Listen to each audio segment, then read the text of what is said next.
Descom. Va, pues ahora pasamos a la siguiente de nuestro amigo y conocido Javier Rubio, conocido también en el grupo de Forense por sus chuletones. Voy a darte paso, Javier. Su charla va a ser la importancia de la cadena de custodia en la adquisición de evidencias y su posterior admisión como pruebas en un juzgado.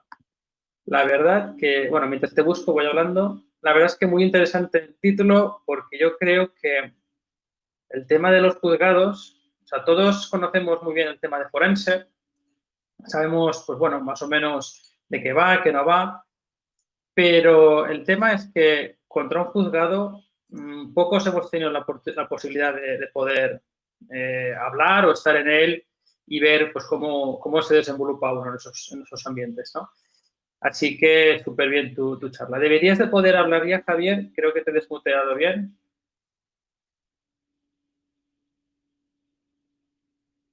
A ver. No te he desmuteado bien. A ver. Ahora sí, ya deberías de poder hablar y nada, hablar y emitir. Eso es. Estarás muteado, quítate el mute. ¿Se me escucha? Eso es, ahora sí, perfecto.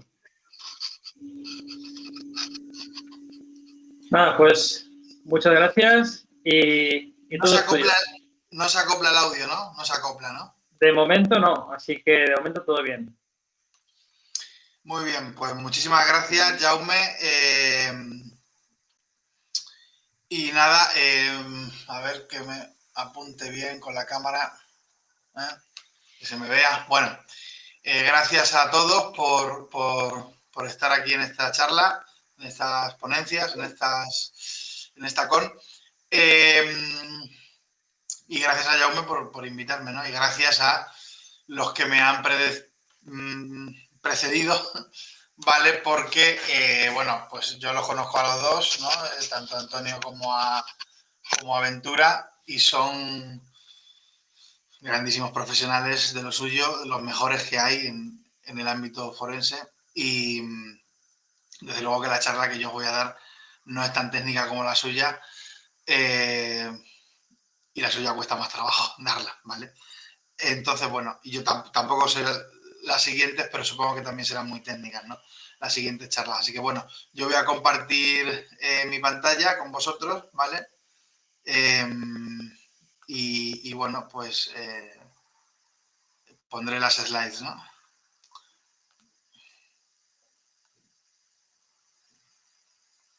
Un segundito, a ver.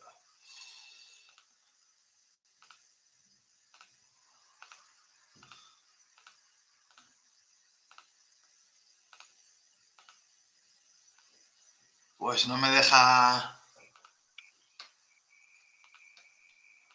A ver. Porque no me deja compartir las slides. Deberías de poder...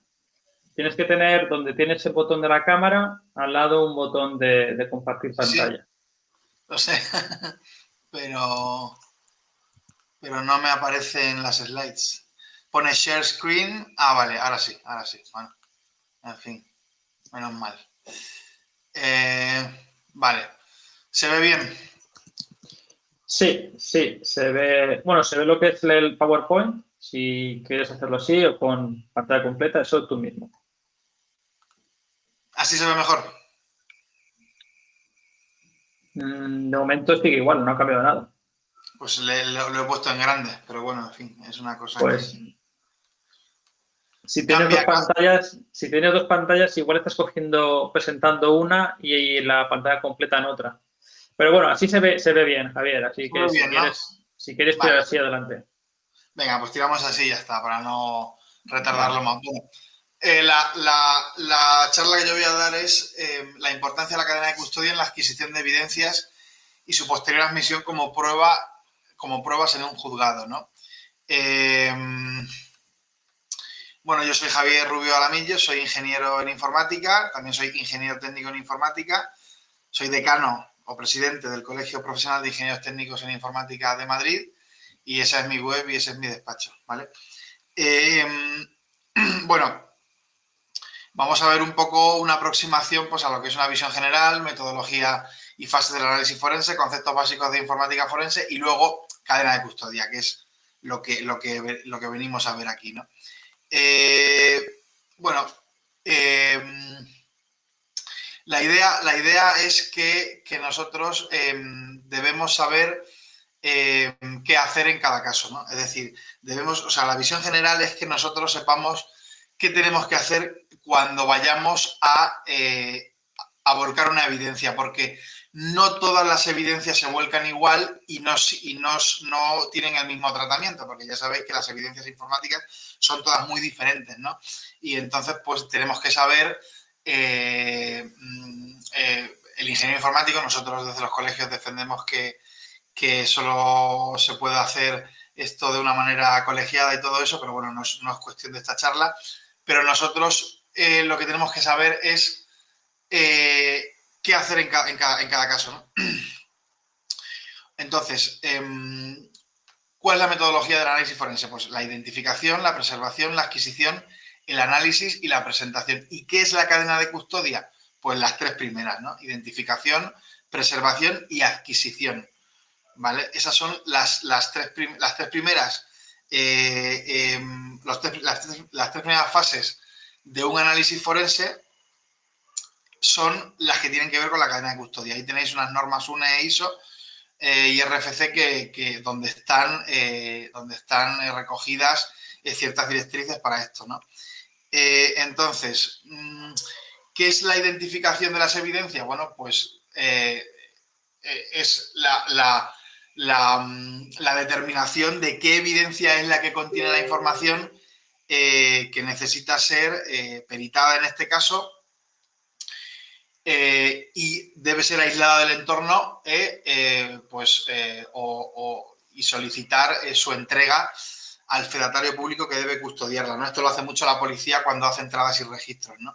Los peritos informáticos privados, particulares, no trabajamos tanto así, sino de otra forma, ¿no?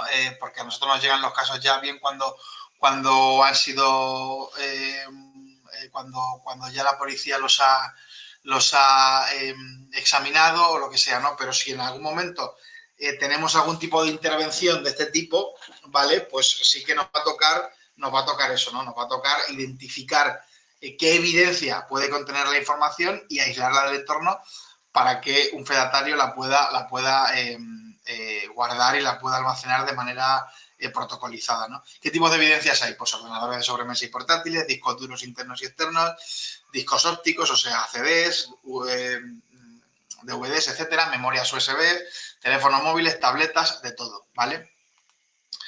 ¿Qué es la preservación de las evidencias? Bueno, pues la identificación y etiquetado de esas evidencias, pues aquí en este caso yo lo que pongo es en bolsas desechables numeradas. Es lo que suele hacer la Guardia Civil y la Policía. Es decir, la Guardia Civil y la Policía cuando intervienen evidencias, pues las meten en bolsas que tienen un numerito, de tal forma que ese numerito es único, ¿vale? Se anota en un acta, ¿vale? Y si se rompe la bolsa, o sea, que la única forma de abrir la bolsa es rompiéndola. Y ya una vez que está rota esa bolsa ya no se puede volver a cerrar, con lo cual ya sabríamos que esa evidencia se ha abierto, ¿no? ¿Cuáles son los objetos de la preservación? Que las evidencias no se dañen, que no puedan ser conectadas a ningún dispositivo, que no puedan ser alteradas y que la identidad de la evidencia pueda ser garantizada. Esto es muy importante, que la evidencia sea la que es. Es decir, la identidad es una cosa importantísima porque hay veces que, pues, joder, cuando tú tienes un pendrive o lo que sea, ¿cómo sabes que es ese pendrive, no? Si a lo mejor no lo has conectado para saber cuál es el número de serie, ves que es un Kingston de 16 GB, pero dices, bueno, ¿y por qué no es otro Kingston de 16 GB con los millones de Kingston de 16 GB que hay en el mercado, ¿no? Pues eso pretende la cadena de lo que es la preservación de la evidencia, ¿no? Que es la introducción en una bolsa, ¿no? O algo así del dispositivo para que no pueda ser confundido con otro ni intercambiado, ¿vale? La adquisición es el volcador de la evidencia, ¿vale? Entonces, nosotros en informática forense tenemos una ventaja y es que podemos trabajar con copias, ¿vale? Esto es fundamental. No tenemos por qué analizar los originales salvo contadísimas excepciones, ¿vale? Entonces, claro, eso es una ventaja muy importante sobre otros campos de la criminalística y del forense, ¿no? Como por ejemplo la medicina. Tú no puedes clonar un muerto, eso parece evidente, ¿no? Ni tampoco puedes clonar una pistola o un cuchillo o lo que sea, ¿no? Que esas evidencias sí que hay que analizarlas directamente, ¿vale? Porque hay que analizarlas directamente.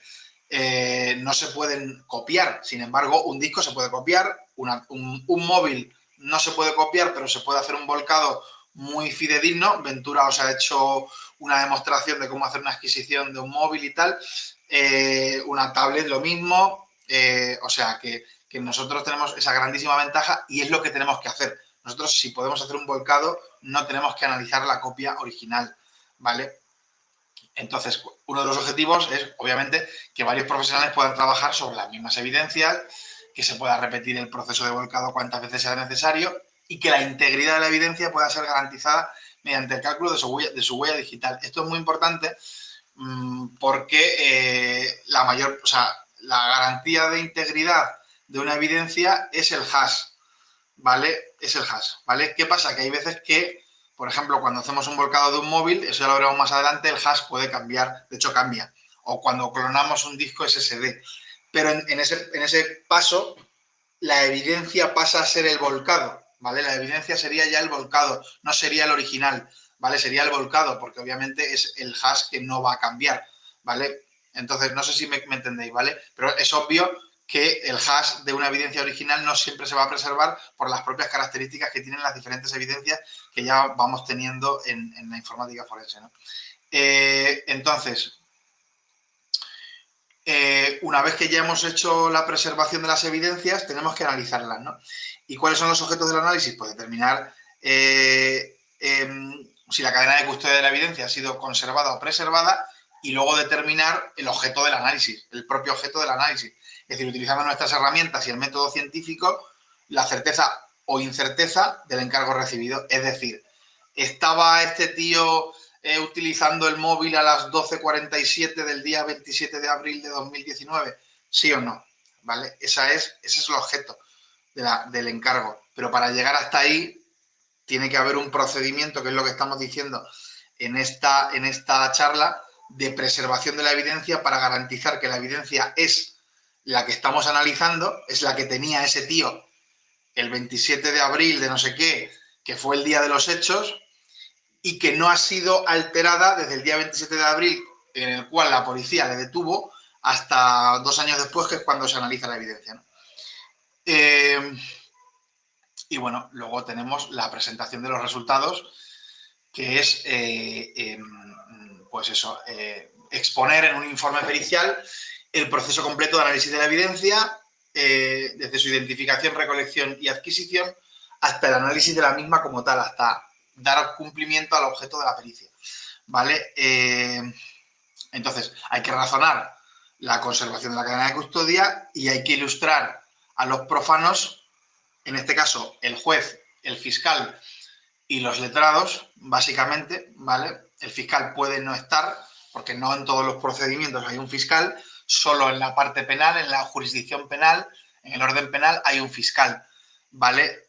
Pero pues hay que ilustrarle también a él. De hecho, suele ser el hueso más duro de roer en los procedimientos en los que está en tu contra, ¿vale? Que suelen ser la mayoría, ¿vale? Entonces, el informe tiene que estar en el lenguaje más llano posible, ¿no? Como digo, aunque no siempre es posible eso. Entonces, bueno, vamos a ver algunos conceptos básicos de informática forense, ¿vale? Bueno, pues tenemos la clonación, ¿no? ¿Qué es la clonación? Pues la clonación es el proceso de copia bit a bit, ¿vale? Utilizando herramientas de software o de hardware del contenido completo de una evidencia o soporte origen, en un soporte destino, habitualmente obteniendo la huella digital o código hash del origen, y aquí falta y del destino, no solo del origen, ¿vale? Del destino también. De hecho, las clonadoras actuales lo que tienen es la función de reverificación, ¿vale? Yo tengo, por ejemplo, una Tableau TD2U y una Falcon Neo, y lo que te hacen es, bueno, hay muchas más, ¿no?, en el mercado, pero lo que te hacen es calcular el hash del origen y del destino para decirte que la copia es la adecuada, o sea, que la copia es correcta, ¿vale? Es decir, y hay que hacerlo siempre que se pueda así, salvo que no se pueda. Yo, por ejemplo, alguna vez he clonado alguna historia de estas que iba a tardar, no sé, 16 horas, no había posibilidad y no se ha hecho la reverificación. Ahí hay un riesgo de que la clonadora falle, pero no es una cosa que pasará una vez de cada millón, ¿no? Entonces, bueno, pues me acuerdo en un tema que tuve ante notario que con la reverificación iban a ser 16 horas y no se podía, entonces solo se calculó la verificación y bueno, luego en casa calculé la huella y daba la misma, ¿no? Pero siempre que se pueda hay que poder hacer los dos procedimientos, ¿vale? Que obviamente tarda el doble, porque tiene que leerlo de nuevo. O sea que hacer la reverificación con la clonadora es el doble de tiempo, ¿vale?, que si no se hace, ¿no? Porque hay que volver a leer toda vez, secuencialmente, otra vez el fichero, ¿no? El volcado, pues es lo mismo que la clonación, pero habitualmente yo creo que se suele utilizar para referirse a un clonado mediante herramientas de software, que también es cierto que se utilizan mucho. De hecho, aquí os va a dar una charla luego Lorenzo, que es otro de los grandes conocidos del grupo, y que Lorenzo pues es muy defensor de las herramientas software, ¿no?, de Linux y tal. Obviamente son herramientas totalmente válidas. De hecho, en España la jurisprudencia las admite. Hay una sentencia por ahí en la que la parte contraria alegaba que, claro, que al ser un software, no sé qué, se podría haber modificado ese software para que al hacer la clonación hubiera un proceso que cambiase ahí los bits y tal, y el juez le dijo, mira, no, ¿vale? Eso hay que probarlo, ¿vale? Entonces, por defecto, las herramientas de software también están, en teoría, admitidas plenamente y son igual de válidas que las herramientas de hardware.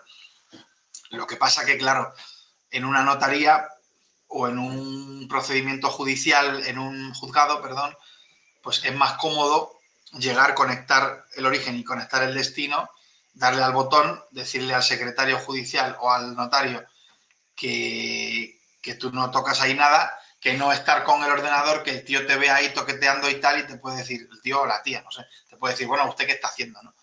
Porque, claro, eso te lo puede decir perfectamente. O sea, ¿y usted qué está haciendo ahí? ¿Usted está manipulando la prueba? Porque yo aquí voy a afirmar que este procedimiento en teoría es íntegro y tal, ¿no? Entonces, bueno, las clonadoras hardware yo creo que son más cómodas en ese sentido. La huella digital es un resultado alfanumérico de calcular mediante un algoritmo matemático estándar de cálculo de huella digital el resumen de un conjunto de datos, archivo, fichero comprimido, imagen de disco, etcétera. ¿Vale? Vamos a ver. Las huellas digitales son las que se utilizan en todo el mundo, están patentadas por, me parece que es la NSA, o sea, por el gobierno de Estados Unidos, pero obviamente son algoritmos que son, bueno, ya sabéis que tienen colisiones y tal, es que es lógico que las tengan, porque estamos resumiendo cientos de miles de millones de bits en 260 bits, o sea, en una cantidad muy pequeña de bits. Y entonces, claro, no puede haber una unidireccionalidad. O sea, en teoría sí, pero a ver, en la práctica, pues el SHA-1 ya se han detectado colisiones, el MD5 ya se han detectado colisiones, y aunque obviamente sí que es cierto que, por ejemplo, si combinamos MD5 y SHA-1, eso es muy potente, porque aunque pudiera haber una colisión para ese archivo, para ese fichero concreto, ¿vale? Para ese chorro de bits concreto, aunque pudiera haber una colisión con otro, no va a haber la misma colisión en el otro algoritmo. ¿Me entendéis, no? Entonces, claro, ya poner dos algoritmos para el mismo fichero, pues es muy potente, ¿vale? Es muy potente porque podrá haber colisión en un algoritmo, pero joder, que lo hayan que lo haya para el mismo chorro de bits en los dos algoritmos, es muy jodido, ¿no? Es muy complicado y es muy difícil que eso se pudiera llegar a dar. Por eso está plenamente aceptado, utilizar MD5 y SHA-1 combinados, ¿vale? Aunque yo ya habitualmente utilizo SHA-2, 5, 6, pero vamos, o los tres incluso, pero en fin. Evidencia. Pues es un elemento capaz de almacenar información y que ha sido identificado y recolectado, conociéndose en la jerga jurídica como pieza de convicción. Esto en penal se llama así, pieza de convicción, ¿vale? Puede ser un móvil o un bate de béisbol con el que le has abierto la cabeza a un tío, ¿vale? La pieza de convicción. A la espera de ser analizado para determinar si se trata de una prueba, ¿vale? La prueba ya es una evidencia que ha sido admitida como válida, ¿no? ¿Vale? Es decir, cuyo contenido es relevante para el asunto objeto de investigación y se ha introducido en el proceso judicial constituido como prueba, ¿vale? Siendo el siguiente estadio de una evidencia. Eso es lo que es una prueba, ¿vale? El siguiente estadio de la evidencia. La evidencia todavía no es prueba. La prueba ya está dentro del procedimiento, ¿no? Y luego, bueno, pues luego tenemos lo que es el informe pericial, ¿vale? Que es el documento que explica el procedimiento de recolección, adquisición y análisis de una pieza de convicción hasta su constitución como prueba, ¿no? Entonces, bueno, luego, la cadena de custodia, que es aquí ya el tomate, ¿no? ¿Qué es la cadena de custodia? Pues la cadena de custodia se define como la mismidad de la prueba, ¿vale? Eso está definido en la sentencia del Tribunal Supremo de 1190/2009, para los que nos ven desde otros países que no son España, pues eso. El Tribunal Supremo es el máximo órgano jurisdiccional de nuestro ordenamiento jurídico en España y lo que dice el Tribunal Supremo pues va a misa, ¿no? Entonces, la mismidad de la prueba es lo que es la cadena de custodia. La cadena de custodia es que la prueba es la que es desde su recolección hasta su análisis, pero es que hay muchos tipos de pruebas, no solo informáticas. Como os he dicho, pues un bate de béisbol, una pistola, un cuchillo o 100 kilos de cocaína. Es decir, eso también es una prueba, ¿vale? Y eso hay que preservarlo porque, claro, no puede estar, imaginaos que en el caso de los 100 kilos de droga, pues alguien la puede adulterar y decir, pues es que esta estaba adulterada y eso ya es entiendo que es un grado más en el delito de los narcos y tal. Entonces, claro, todo eso es muy difícil preservar una evidencia desde su aprehensión hasta su análisis, ¿no? Es muy complicado, ¿no? Entonces, por eso está la ciencia de lo que es la cadena de custodia, ¿vale? Para que la evidencia analizada sea la que fue, ¿vale? Y no esté adulterada ni, por supuesto, haya sido intercambiada por otra, porque son dos cuestiones diferentes. La posible adulteración de la prueba comprometería la integridad de la prueba, no sería íntegra, y la posible sustitución de esa prueba por otra, por otra evidencia, atacaría la autenticidad de la prueba, ¿no? Entonces son los dos conceptos que se manejan en cadena de custodia, ¿no? Y autenticidad e integridad, ¿vale? ¿Qué tiene que garantizar todo procedimiento de cadena de custodia? Pues la repetibilidad del proceso, ¿vale? El análisis debe ser forense o público. El concepto forense procede de la palabra foro, que en la antigua Roma era el lugar donde los notables de la ciudad o del gobierno debatían los asuntos de relevancia pública o del Estado. Un procedimiento forense es un procedimiento público, es decir, repetible, que genera siempre los mismos resultados. De ahí viene la palabra forense, de foro. El foro era el lugar en la antigua Roma, no sé si habéis estado en Roma, pero si no habéis estado tenéis que ir. Yo soy muy amante de la historia y allí en Roma, y no solo en Roma, sino en otras grandes ciudades del Imperio Romano, el foro era donde se reunían los políticos de hace 2000 años, porque sí, hace 2000 años también había políticos, igual que ahora, ¿vale? Y entonces allí debatían los asuntos del Estado, ¿vale? Por eso se llama foro, y por eso era el lugar público, ¿no? Entonces, por eso de ahí viene la palabra forense. Forense es público, que se puede repetir, ¿vale? Es decir, que el procedimiento es público, ¿vale? Esa es el concepto de forense, ¿no? Bueno, ¿qué pasa con la evidencia informática? Pues, como hemos dicho antes, ¿no? La evidencia informática puede copiarse de manera reiterada las veces que sean necesarias, especialmente desde que se ha producido una adquisición, ¿vale? Es decir, nosotros hacemos una adquisición de la evidencia y luego ya no tenemos por qué volver a copiar. Bueno, a ver, sí que hay casos en los que yo, por ejemplo, procedimientos en los que ha intervenido primero la policía o la Guardia Civil y se requiere una pericial de contrario que se llama de contraste, ¿vale? Para poder dar cumplimiento a lo que se llama en derecho el principio de contradicción, que es contrastar, y si la Guardia Civil o la policía están diciendo una cosa, pues tú vas a llevar un perito que va a decir, puede no tener que decir otra cosa, a lo mejor dice lo mismo, porque un perito no puede mentir.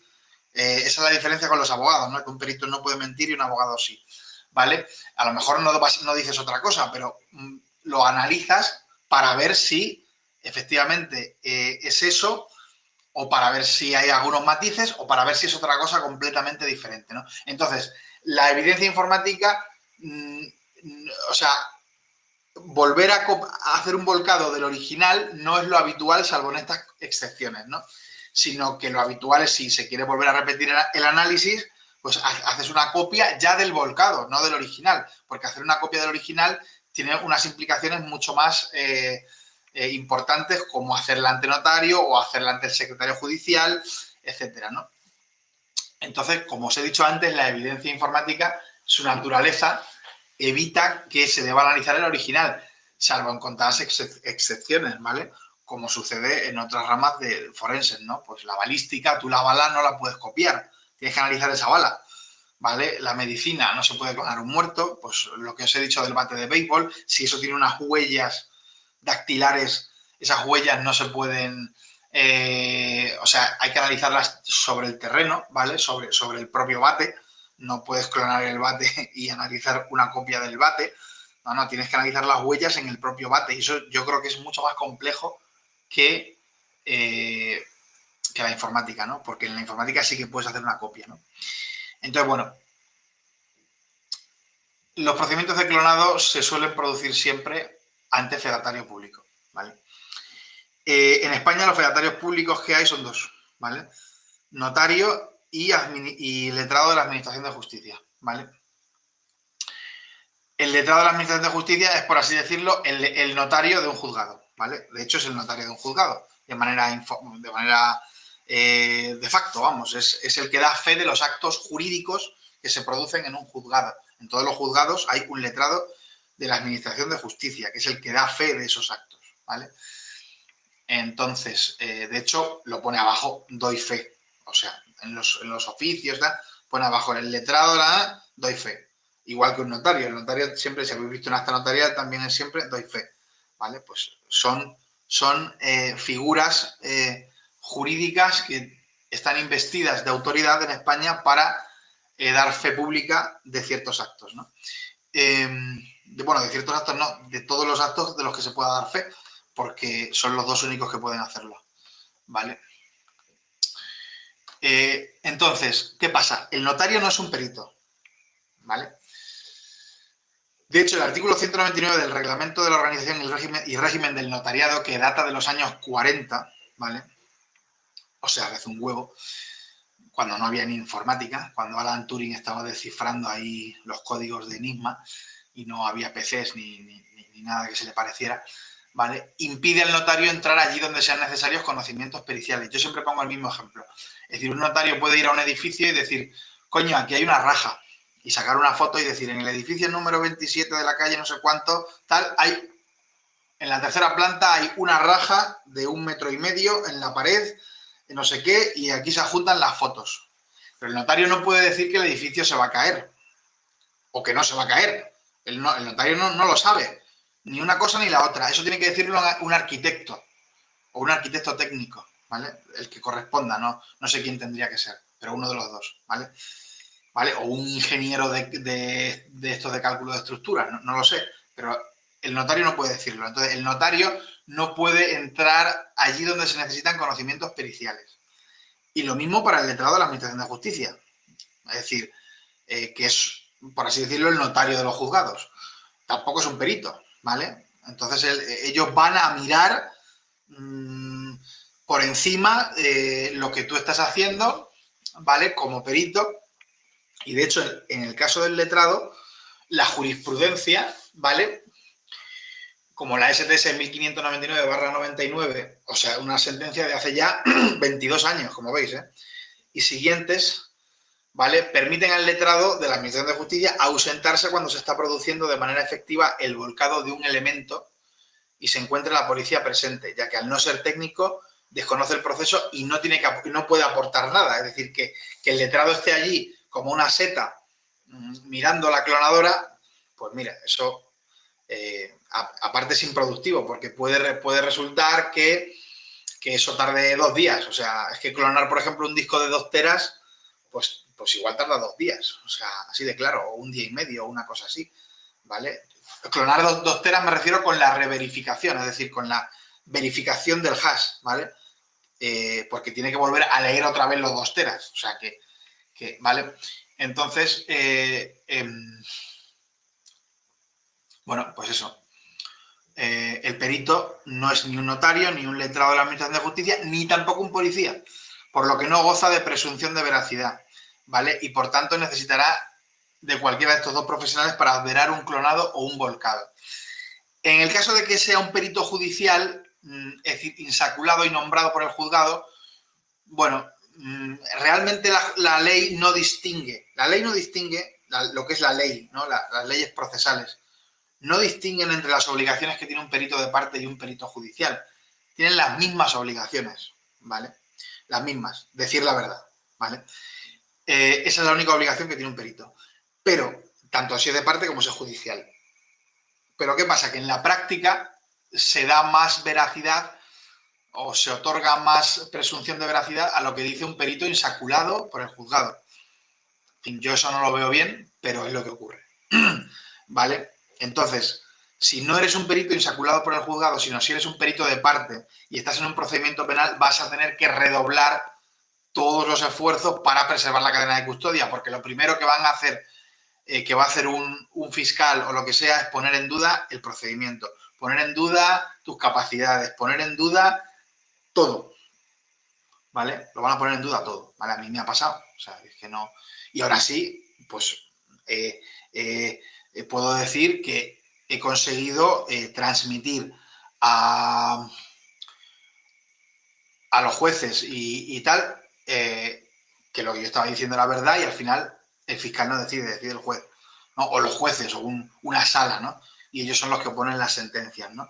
Pero que os digo que si sois peritos de parte y no cumplís con los procedimientos, tened por seguro que la prueba que metáis o que intentéis introducir, o sea, la evidencia que intentéis introducir como prueba va a ser inadmitida, casi seguro, y sobre todo en procedimientos penales o cuando se va como acusación. Cuando se va como acusación es dificilísimo y es muy complejo porque estás acusando a alguien como acusación privada. No hablo ya de la acusación pública, ¿vale? Del Ministerio Fiscal, que eso parece ser que también tiene más, más presunción de veracidad. Si te acusa el Estado a través de la Fiscalía o a través del Ministerio Público, el Ministerio Fiscal, parece que es como más verdad que si te acusa un particular, ¿no? Entonces, si acudís como peritos de parte en un procedimiento judicial, penal, como acusación, pues tenéis que redoblar no, triplicar, cuadruplicar, quintuplicar todos los esfuerzos porque os van a intentar sacar todas las pruebas, ¿no? Atacando todo, ¿vale? Bueno, continuamos viendo lo que es la circular de 5/2019 de la Fiscalía General del Estado. En el año 2019, me parece que fue en marzo, la Fiscalía General del Estado publicó una circular en la que, bueno, pues confirmó, o sea, daba una serie de pautas y directrices, y es muy interesante, a la policía me refiero, para hacer volcados de evidencias y todo eso, ¿no? Entonces, ahí se confirma que el letrado de la Administración de Justicia puede ausentarse del volcado en base a la jurisprudencia que ya hemos visto, ¿vale? Pero afirma que debe dar fe de la identidad del soporte que va a ser volcado. Es decir, que debe presenciar su desprecinto antes de que el dispositivo se conecte a la clonadora. Y yo diría que hasta que no esté conectado, ¿vale? Porque un policía, aunque tenga presunción de veracidad, que por cierto, ahora el gobierno quiere retirársela, ¿vale? Yo ahí no voy a entrar, ¿vale?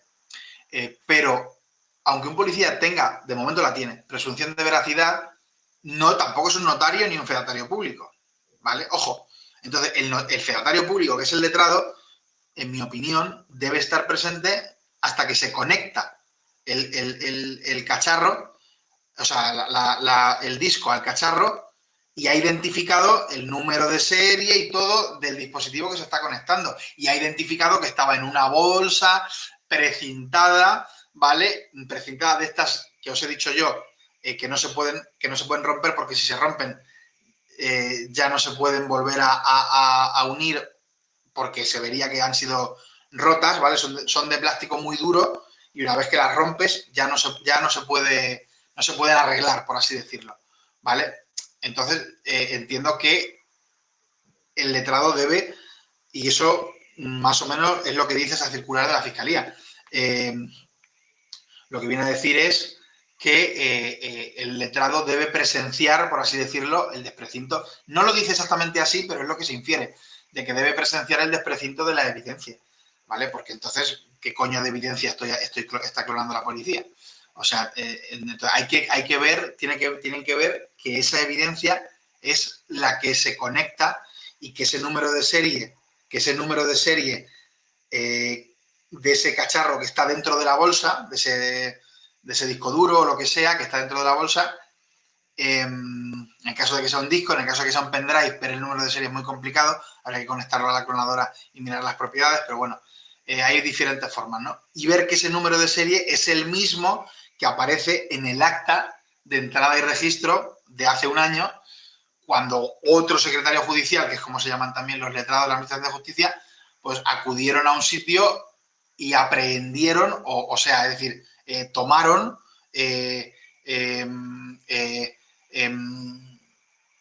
por así decirlo, guardaron las evidencias, ¿no? Es decir, las intervinieron, ¿vale? Entonces, los números de serie deberán coincidir, y el letrado deberá decir, esto estaba metido en una bolsa que es el que tiene número tal, que es la misma bolsa que en la que se metió tal día. Yo me he encontrado muchas veces que voy a hacer un volcado y, oiga, y resulta que la bolsa está abierta. ¿Cómo puede ser? Bueno, no sé qué. No, la bolsa no puede estar abierta. Y si la bolsa se abre para hacer un volcado, el letrado de la Administración de Justicia, cuando se termina el volcado y se toman las huellas digitales del volcado, debe decir, y ahora este cacharro, esta evidencia, se va a meter en otra bolsa. Y el número de la otra bolsa es este. ¿Vale? Y entonces ya tienes toda la trazabilidad de todas las bolsas por las que ha estado ese dispositivo, ese pendrive, o ese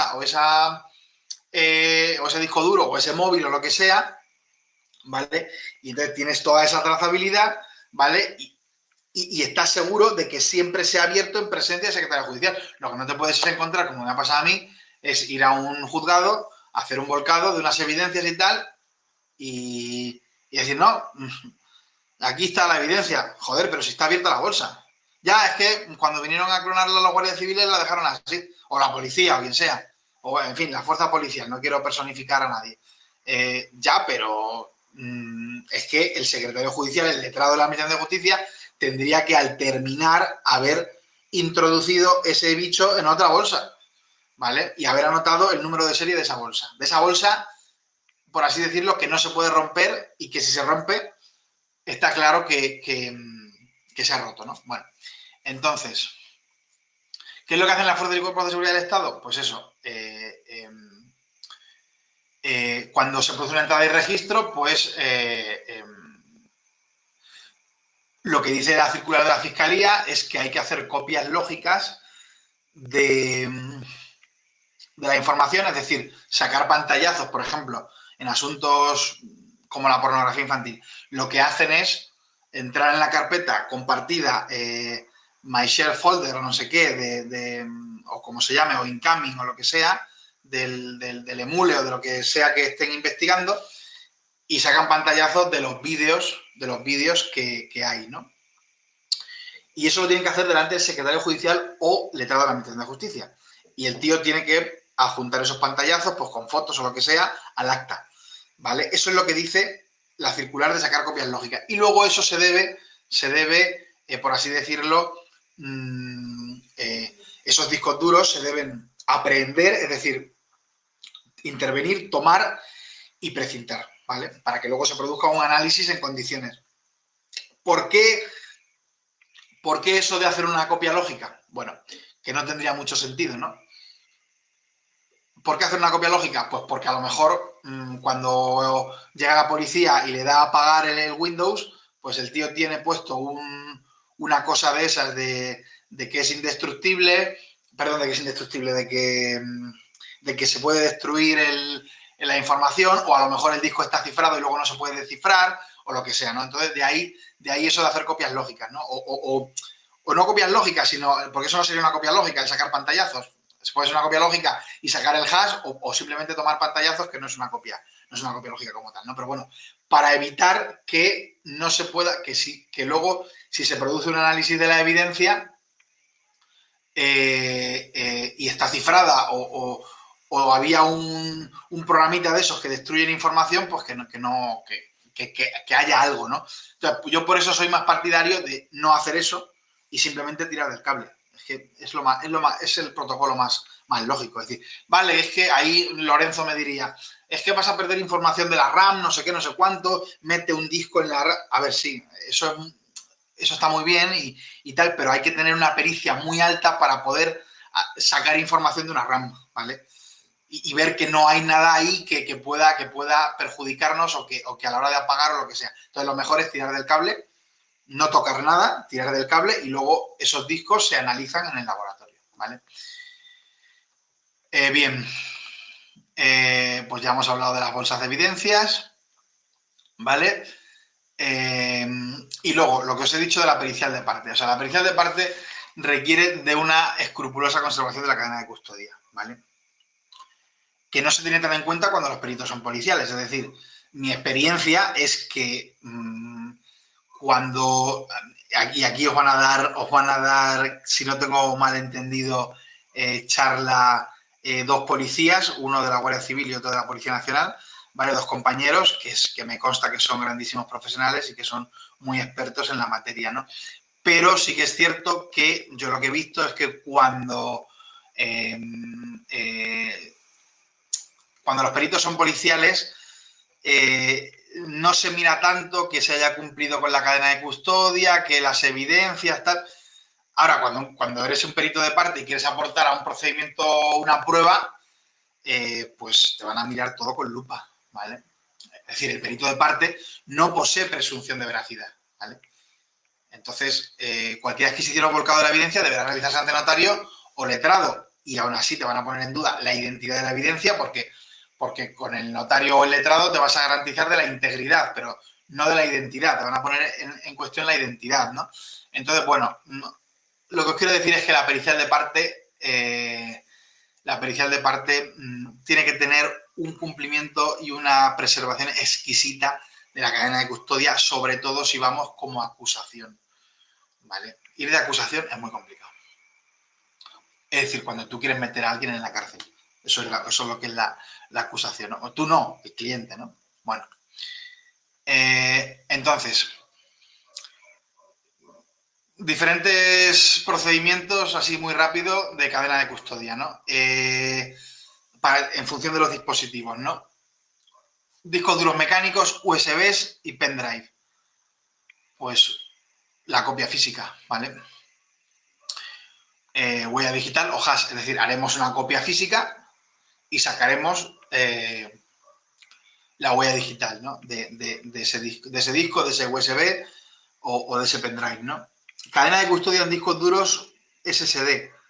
Pues hombre, aquí tenemos más problemas porque los SSD, como sabéis, a veces hacen cosas y las huellas digitales pueden no coincidir, ¿vale? Entonces, bueno, pues aquí lo que habrá que hacer es una copia del original, que ese original quede precintado, ¿vale? Y ya el original será la copia, una copia física, ¿vale? Pero el original pasará a ser esa copia, esa imagen forense, porque esa imagen forense ya sí que va a preservar su hash, lo copies las veces que lo copies, pero a lo mejor si haces un volcado del original, pues el hash te da diferente, ¿no? ¿Por qué? Pues porque al conectarlo y tal, pues el bicho puede hacer cosas y tal, ¿no? Entonces, pues se hará una copia física, pero el original pasará a ser la copia que hagamos, ¿no? Siempre preservando el original físicamente como tal, en una bolsa de evidencias o lo que sea, ¿no? Pero siempre sabiendo que la huella digital que nos dé puede ser diferente y que no va a ser diferente de la copia que se haga. Servidores, pues lo mismo. Los servidores, el problema que tiene es que hay servidores que tienen 8 discos o 4, o los que sean, ¿no? Y bueno, pues habría que clonarlos, pues porque es que en fin, se podría intentar hacer copias lógicas de alguna cosa, pero hacer copias lógicas y que sean admitidas en un juicio, sobre todo si hay temas penales de por medio, es muy complicado. Yo siempre lo digo porque la teoría, el DEFIR y todo esto, o sea, yo por supuesto que el DEFIR es una disciplina muy importante, ¿no? Porque se trata de dar una respuesta rápida, ¿vale?, a un incidente que hemos tenido, ¿vale?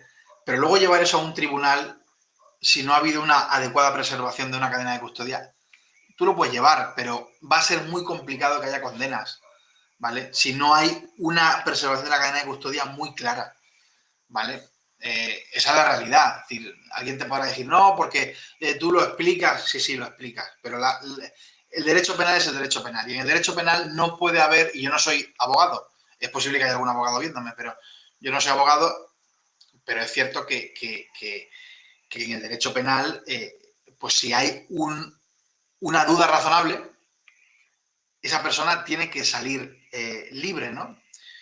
Tiene que ser absuelta o tiene que ser declarada no culpable, que no es lo mismo que inocente, no culpable, ¿vale? Entonces, las copias lógicas y no sé qué para un procedimiento, pues depende de cómo esté obtenida la copia lógica y tal. Pero yo soy muy partidario, y eso Jaume lo ha puesto también en otras, él está de acuerdo conmigo, yo creo, en que hay que obtener siempre, o siempre que se pueda, el continente, ¿vale? No solo el contenido son los archivos, sino el continente, porque el continente es el que tiene el contenido, ¿vale? El que lo contiene, ¿vale? Porque si no, ¿de dónde coño ha salido ese contenido? No, es que este fichero, este punto .exe me llegó por aquí, no sé qué, y aquí se ejecutó y tal, y aquí tengo unos logs y tal, y presentas en el procedimiento el punto .exe y los logs. Bueno, ¿y eso de dónde coño ha salido? Porque te lo puedes haber inventado en tu casa. Lo puedes haber. Entonces, tienes que aportar el disco duro. Y luego ya una vez que se aporta el disco duro, o un volcado de ese disco duro, mejor dicho, ya habrá que determinar cómo ha llegado ahí ese punto .exe y si esos logs son veraces y tal y cual, ¿no? Pero si solo aportas el contenido, los archivos, ¿de dónde han salido? Es lo primero que te van a decir. Bueno, eso lo habrá sacado usted en su casa, ¿vale? Pero el disco duro no está. Entonces, hay que aportar el disco duro o un volcado, ¿no? Por eso las copias lógicas, bueno, pues tienen esos problemas a la hora de ir a un juicio, que no preservan la cadena de custodia o que es muy difícil preservarla. No digo que sea imposible, digo que es complicado, ¿vale? Bien.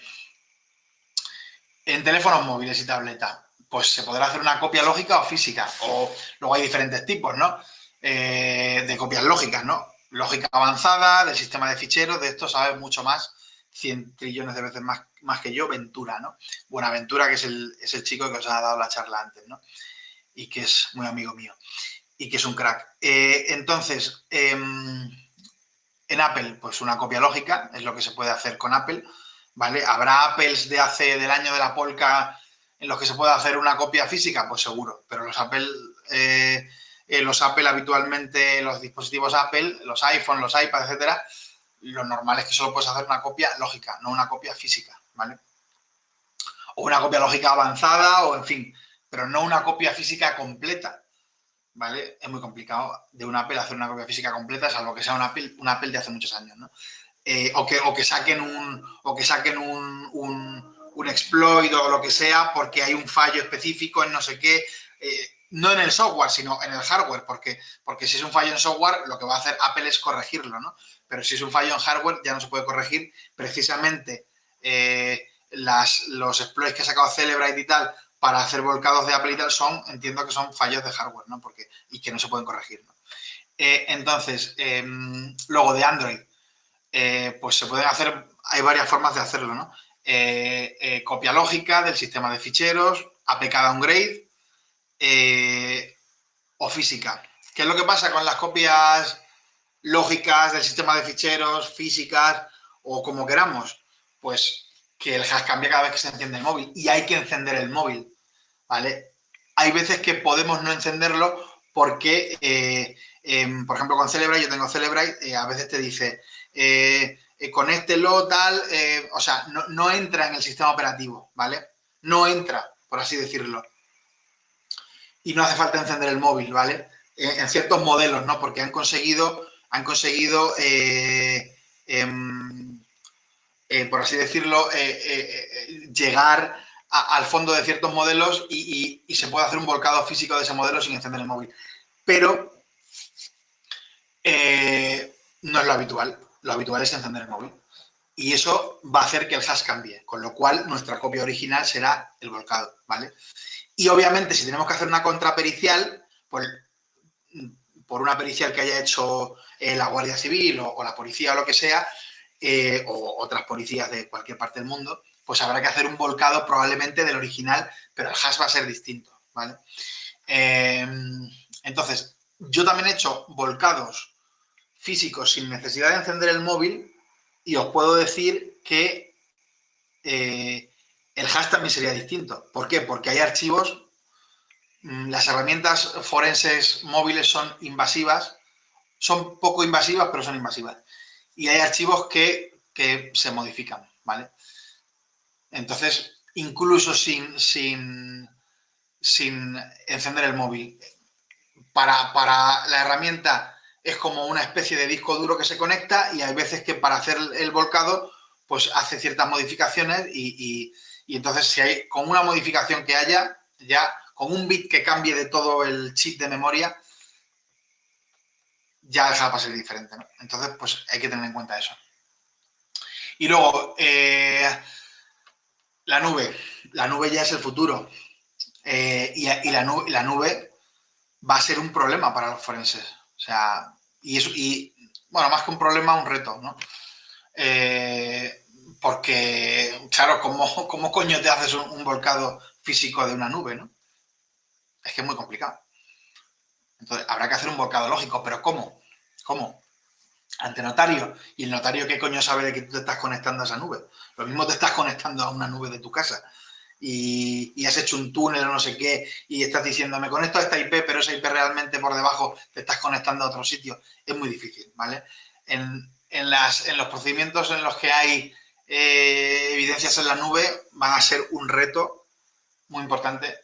Bueno, es el reto que nos espera de aquí a los próximos años a los peritos y a los forenses, ¿no? Y la mayor parte de las veces, la inmensa mayoría de las veces, solo se podrá obtener una copia lógica, ¿no? Y bueno, acabando ya, ¿vale? La rotura de la cadena de custodia es irreversible, ¿vale? Es como si se rompe un vaso en 1000 pedazos, ¿vale? No que se rompa en 3 pedazos, no, imaginaros que se rompe en 1000 pedazos. Es como la entropía, ¿no? Es decir, no puedo volver a, ¿no? Es decir, la rotura de la cadena de custodia es irreversible. No, o sea, si se ha roto la cadena de custodia, no se puede desromper, ¿vale? No se puede, ¿vale? Deshacer esa cuestión, ¿no? No se puede, ¿vale? Entonces, por eso es tan importante preservarla, ¿vale? ¿Vale?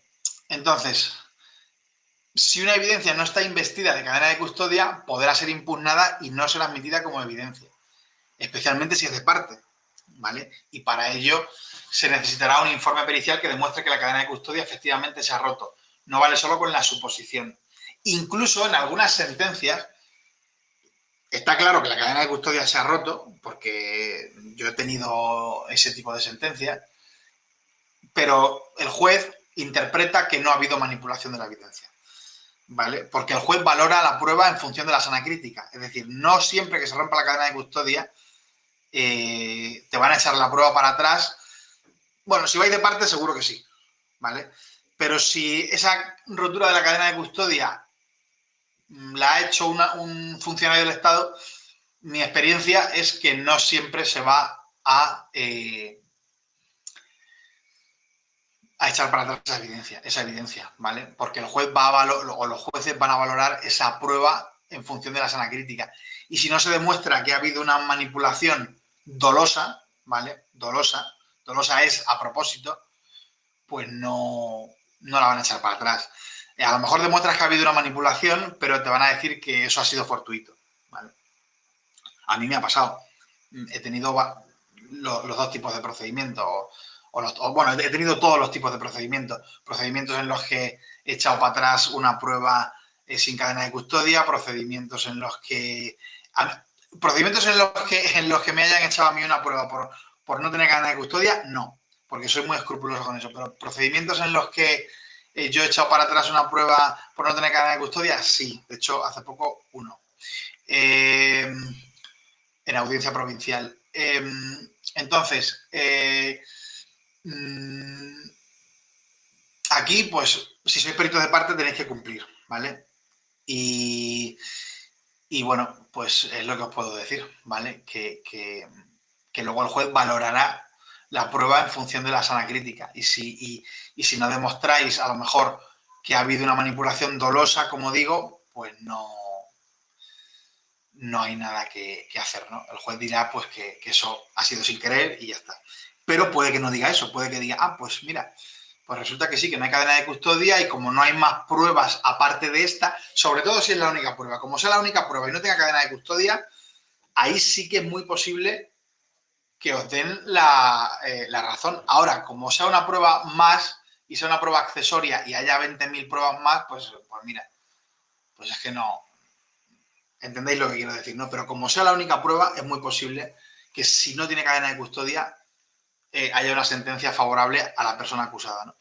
Entonces, responsabilidad del perito. Bueno, pues obviamente, como es lógico, el cliente podrá querellarse contra el perito por negligencia profesional si el juez refiere en sentencia firme que la prueba no fue valorada por no estar investida de cadena de custodia. Es que eso es lógico. Si os habéis cepillado la cadena de custodia y habéis impedido que un procedimiento avance por eso, pues os podrán denunciar, claro. Y luego otro juez decidirá si el perito fue negligente o no. ¿Vale? Así que... Y bueno, pues aquí os dejo bibliografía. Hay un libro muy bueno sobre investigación tecnológica y prueba digital en todas las jurisdicciones que escribió el magistrado Joaquín Delgado Martín, que es uno de los que más conoce el mundo de la informática. Y luego ahí tengo un montón de artículos que son, bueno, varios artículos que son los que he escrito yo en el diario La Ley, que han servido en algunos casos para dictar resoluciones y generar jurisprudencia, ¿no? Y ya está, acabé. Así que, Jauma. Sí, perfecto. A ver que pongo la cámara. Así. Si quieres, dejas de compartir, así nos veremos. Vale. Y tenemos por ahí una pregunta, la verdad que súper interesante la charla. Cadena de custodia muy importante. Me alegro de que os haya gustado. Sí, la verdad que a mí por lo menos sí, porque ya digo, el juzgado es un tema que no suele tocar, yo por lo menos no he tenido esa oportunidad y siempre me ha intrigado, entonces para mí súper interesante y creo que para la gente también. Aquí tengo una pregunta aquí de Pablo bastante larga, voy a ir leyendo y te resumo porque es que contarlo todo lo que he contado aquí...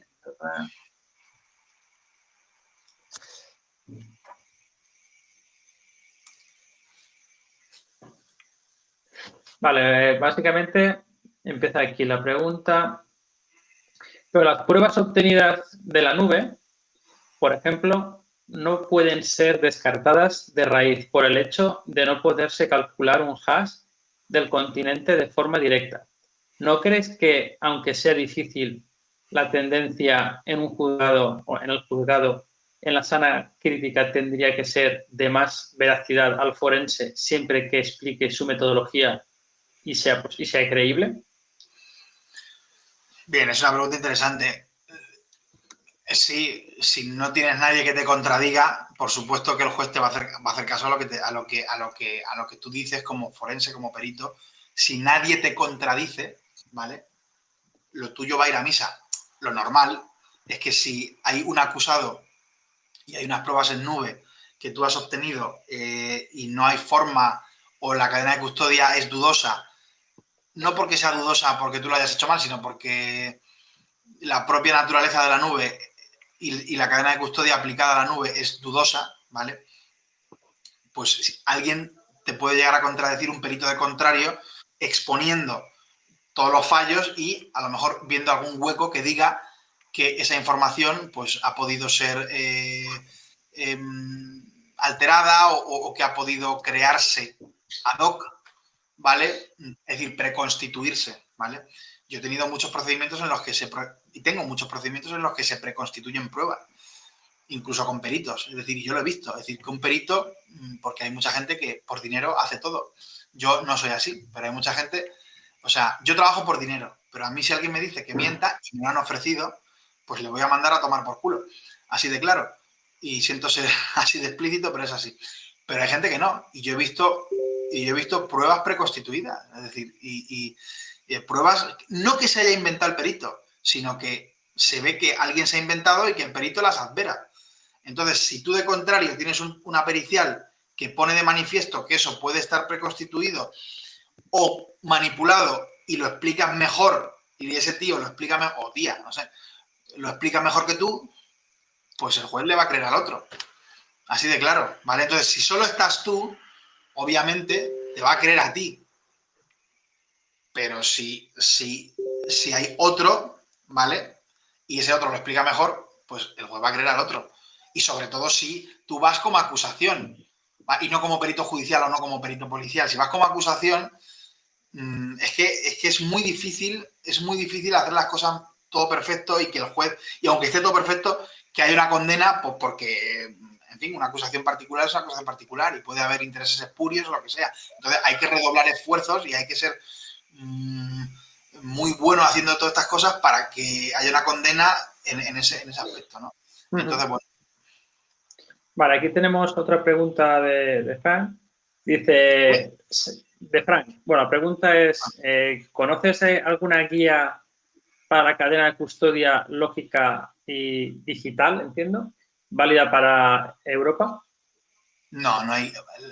Lo único que hay son las normas UNE e ISO que las podéis buscar por internet. Es decir, tenéis normas ISO y normas UNE, sobre todo las ISO y las RF. Hay una RFC por ahí que ya es antigua y tal, creo, pero no hay una guía como tal que diga cadena de custodia en evidencia informática y esto tiene que ser así y esto es lo único válido en los tribunales.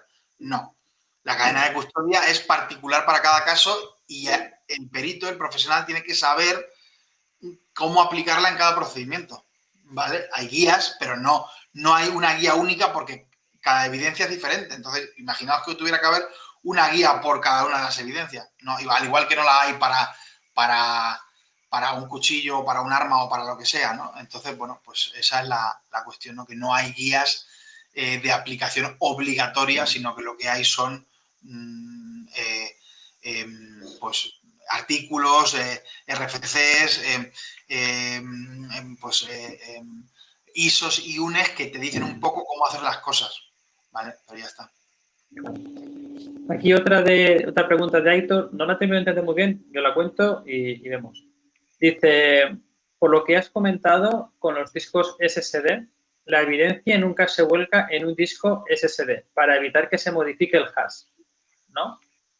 No tiene por qué, porque hombre, si haces una imagen, si haces un disco a disco, no, pero lo habitual no es hacer un disco a disco, es hacer un disco a imagen. Entonces, si tú haces un disco a imagen y esa imagen la metes en un SSD, lo que va a modificar el disco SSD, la función trimestre o lo que sea, es el espacio en blanco y tal, pero no un archivo. El archivo no lo va a modificar. Si tienes un archivo en un SSD, eso no va a ser modificado, con lo cual sí que podrías utilizar un SSD como destino para meter una imagen forense que venga de otro SSD.